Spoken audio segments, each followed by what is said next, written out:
After speaking so much about incomes, now we talk about deductions, how you can reduce your taxation. So the most used section is section 80C.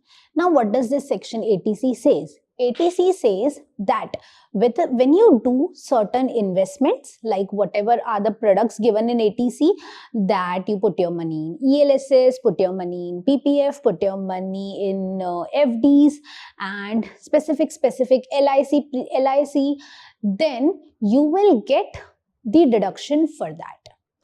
Also, if you incur certain type of expenses which are specified under section 80C, you will again get a deduction for that amount, and this amount will be deducted from your gross total income, which is the total of the first 5 heads. So from first 5 heads, let's say you earn 20, 40, 80 and the total gross total income was 100. These deductions under section 80C, 80D, 80E and many we will learn, let's say they total up to 40. So this 100 is my gross total income, 40 are all the deductions which I will claim. So the 60 will become my net taxable income, on which I will be calculating taxes as per my slab rates. So now we will understand about the various investment options which are given under section 80C. First thing is, you can put your money in ELSS funds. ELSS is equity linked savings scheme. So here the returns average you can expect around 12 to 15%. Since you're putting your money in equities, you can assume that yes, the risk factor is going to be high. But here the condition is, if you want to claim deduction under section 80C for the ELSS money you have invested, there is a lock-in period of 3 years. So you can't withdraw before 3 years. What if I withdraw? If you withdraw before this lock-in, the deduction amount which you have claimed earlier, which was deducted earlier, would be added back to your income in the year you are breaking the condition of locking. That is, in the year you are withdrawing that money. Alright, the second investment is in NPS schemes. In NPS schemes, you can expect on an average returns of 8 to 10%. The lock-in period here remains till 60 years of age. And again, the risk factor remains high. Also, many people invest in ULIP, which is Unit Linked Insurance Plan. Now, if you invest in ULIP also, because the money is invested in markets, the overall risk factor remains medium and you can expect the returns of 7-8%.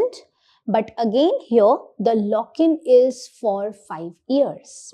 Now, if you want risk factor to be low, then you can definitely invest in FDs. So these are tax saver FDs. Banks have these options of tax saver FDs. Now when you put your money in tax saver FDs, there is a lock-in period of 5 years. The returns are general, which are on the general FD, slightly bit lower than that. So it would be ranging around 6 to 7% around this time. But you can't withdraw your money before 5 years from that FD. Again, if you break the condition of lock-in under any investment option, that particular amount which you claimed as deduction would get added back to your income in which year you are breaking this condition. That is, in which year you are breaking the investment, you are withdrawing the investment. Now, if you want your risk factor to be low, but also at the same time you want your money to get parked in kind of government funds, then you can invest in NSC, which is National Savings Certificate, KVP, which is Kisan Vikas Patra. You can also put your money in senior citizen saving schemes if you're a senior citizen. Since these funds are government backed, risk factor remains low. You can expect the returns on a range of 7 to 8%. Again, in senior citizen savings schemes, there is lock-in of 5 years. Also in national saving certificates, there is lock-in of 5 years. There is one more investment option, which is Sukanya Samriddhi Yojana. So this is only for the girl child, and here the lock-in is up to 21 years of age. Also, you can claim for partial withdrawal when the girl becomes 18 years of age. Risk factor is low since the money is parked in government funds. Apart from these investments, there are more expenses. When you do those expenses, you get the deduction. The first one being housing loan repayment. So when you're doing housing loan repayment, there are two components to it of the EMI. One is interest and one is principal. So interest deduction you already got under 24B under income from house property. The other deduction of principal component you will get here under section 80C. Also the stamp duty, registration charges of that house, you get the deduction under section 80C. Now here what happens is we should take care. Let's say my principal component repayment done during this year is 1 lakh rupees, and some insurance people come to me and ask me, oh, buy ULIP, buy ELSS. Some agents come to me and they say me you get a deduction of 1,50,000.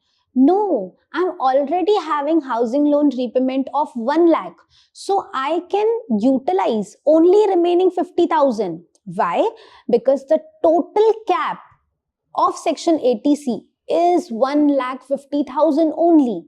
So if I am doing housing loan repayment of 1 lakh and putting my money in ELSS of rupees 1 lakh. So 1 lakh plus 1 lakh, 2 lakh.